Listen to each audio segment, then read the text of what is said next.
Today, I am going to talk about Singapore as a trading port and the settlement in Singapore during the 13th to 14th century.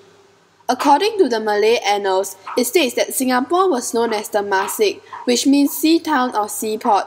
Sang Nila Utama found Temasek in year 1299. Later, Temasek was renamed Singapura.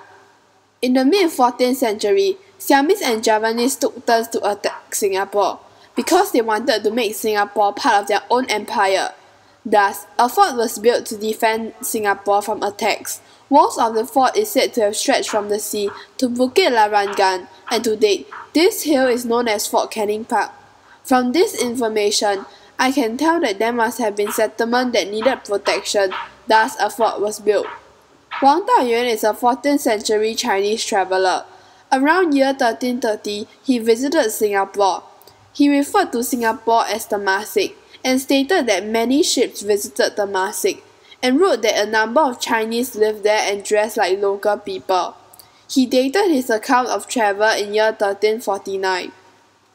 Thus, I can tell that Singapore was a trading port. Over the years, artifacts such as jewellery, which was found at Fort Canning Park on year 1926, which was dated back to 14th century, was similar to design to those produced during the time of the Majapahit Kingdom. In 1984, an excavation was carried out in Fort Canning Park, and earthenware, stoneware, and porcelain was discovered, and were concluded that these were from the 14th century. Since porcelain was made in China, its discovery on Fort Canning Park showed that Chinese traders came to Singapore to trade. Thus, I can conclude that in the 13th to 14th century, Singapore was a trading port and there were settlements in Singapore.